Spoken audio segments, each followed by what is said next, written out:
আসল কথাটা এতক্ষণে বেরোলো। তাই ভাবি শ্রাবণ ঘোষ এতটা উদার, মহান, এতটা সেলফলেস কবে থেকে হয়ে গেল? যে কোনো লাভ লোকসানের ডিল ছাড়াই এই বাড়ির জন্য নিজেকে উজাড় করে দিচ্ছে।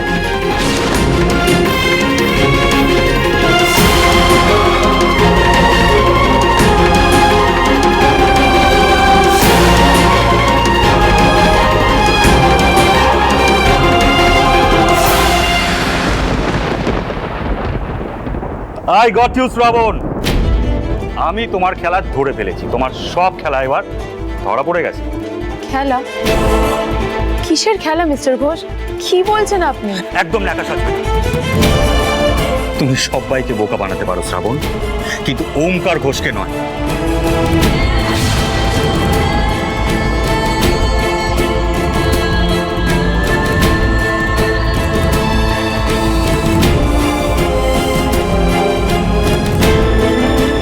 আমি কাকে কি বোকা বানিয়েছি? আমাকে, আমাদের সবাইকে তুমি বোকা বানিয়েছো শ্রাবণ।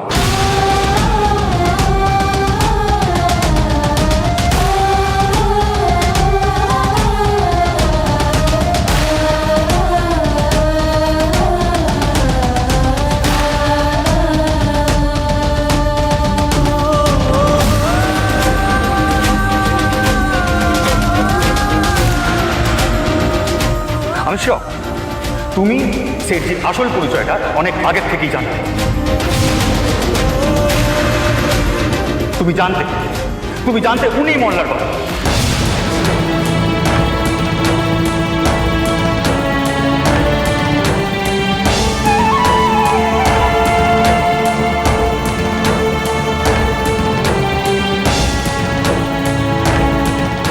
তুমি জানতে তোমার স্বপ্ন পূরণের জন্য মল্লার বাবুর চেয়ে ভালো সিঁড়ি আর কেউ হতে পারে না।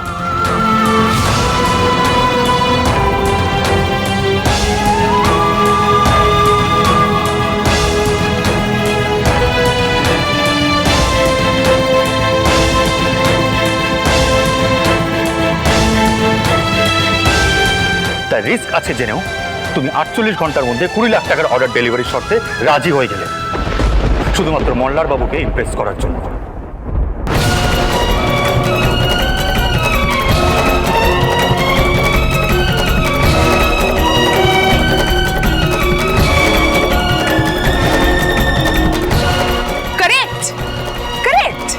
কারণ তুমি জানবে যে এই কাজটা সাকসেসফুলি হলে তোমার নামটাই ফাটবে,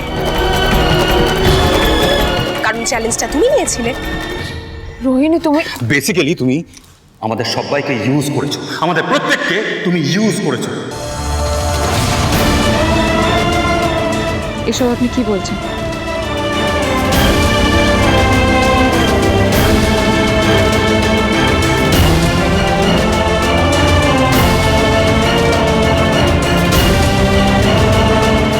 আমি সবাইকে ইউজ করেছি?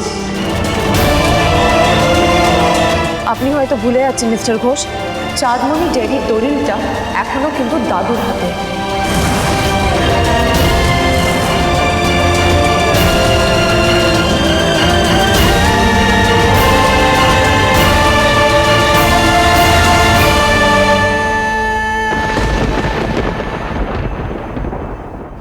এই যে আপনাদের মাথার ওপর ছাদটা আছে, সেটা এখনো অক্ষত।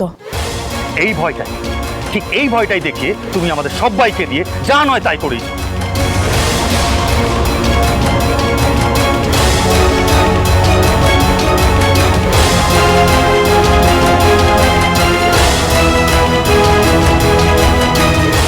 তোমার আসল উদ্দেশ্যটা এই বাড়িটাকে কিংবা আমাদের চাঁদমণি ডেয়ারিকে বাঁচানো ছিল না।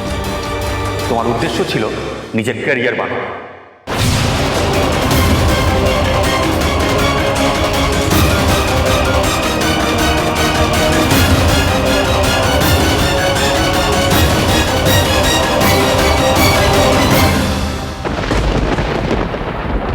সেই জন্যই তো আমার নিষেধটাকে ফুঁ উড়িয়ে দিয়ে সেটজির সাথে একা দেখা করতে যেতে তোমার একটুও বাধেনি শ্রাবণ।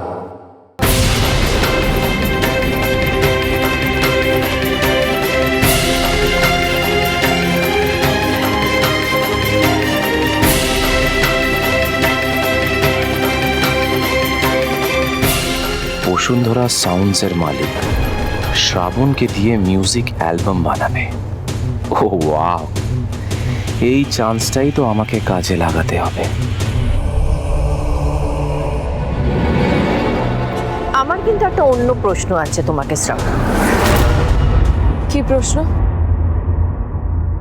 ধরে নিলাম যে ওম বেটা আর আমার রোহিণী বেবি ভুল, তবে আমি একটা কথা বুঝতে পারছি না শ্রাবণ, তুমি যখন শেঠজির কাছে যাও তখন তো তুমি ওনার আসল পরিচয়টা জানতে না? তুমি জানতে যে উনি একজন শিল্পী, পরবর্তীকালে তুমি জানতে পারলেন যে ওনার নাম মল্লার, মানে মল্লার বাবু, ওনার একটা গানের রেকর্ডিং এর কোম্পানি আছে, ব্লা ব্লা ব্লা, so on so forth.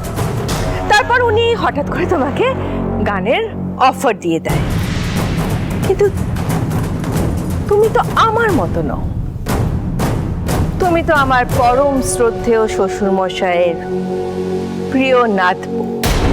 Bhanita না করে সরাসরি প্রশ্নটা করো। সে শেঠজি হোক বা মল্লার বাবা, দ্য ট্রুথ ইজ, যে লোকটা আমাদের পরিবারের মাথার ওপর থেকে ছাদ সরিয়ে নিতে চেয়েছিল, যে লোকটা আমাদের রুজি রোজগার বন্ধ করে দিতে চেয়েছিল, যে লোকটা আমাদের পরিবারের সকলকে ফুটপাতে বসিয়ে দিতে চেয়েছিল, তুমি তার গানের অফারটা এত রেডিলি কি করে অ্যাকসেপ্ট করে নিলে শ্রাবণ?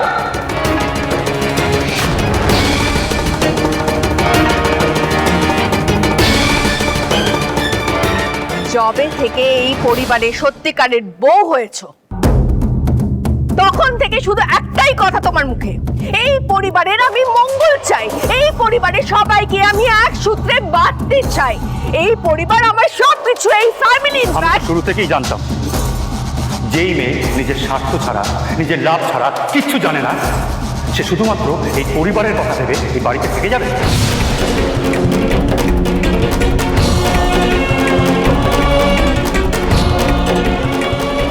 আরো সব শাখা সেদুরে দিব্যি টিপি না, নাটক, ডায়লগ বাজি আর কিচ্ছু না।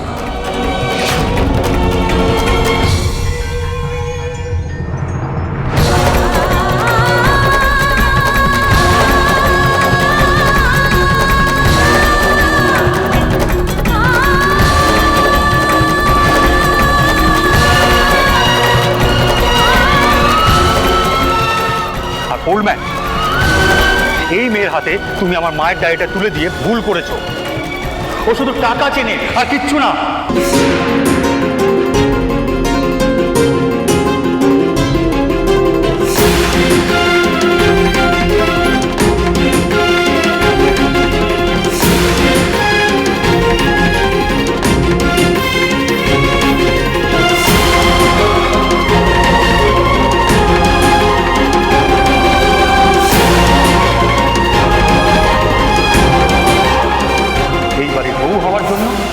টাকা।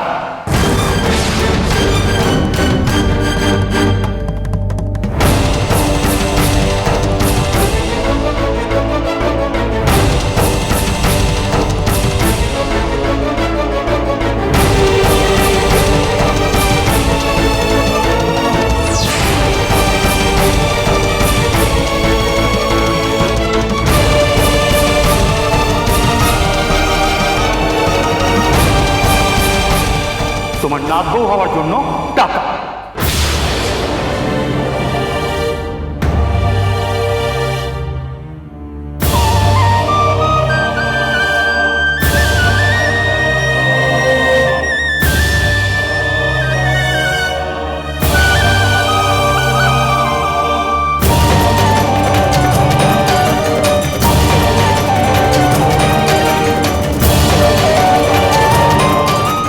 সানায়া রোহিণীর বৌদিভাই হওয়ার জন্য টাকা।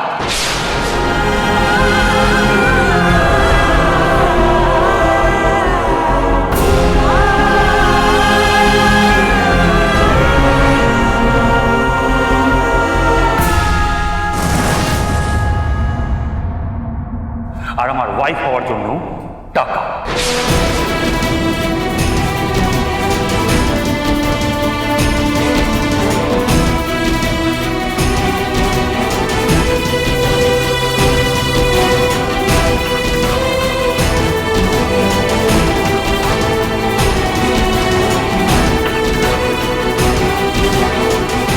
রোলম্যান, তুমি এইগুলো ওকে দাওনি বলেই ও আজকে নিজের লাভটা নিজের ফায়দাটা বুঝে নিয়েছে।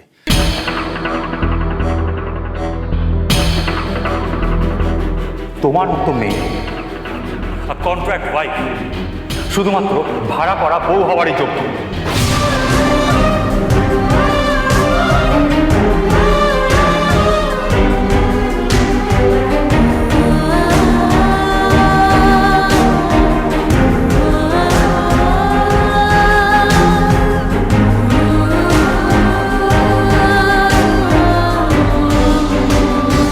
কারণ আসল বউ হওয়ার যোগ্যতা তোমার মধ্যে নেই।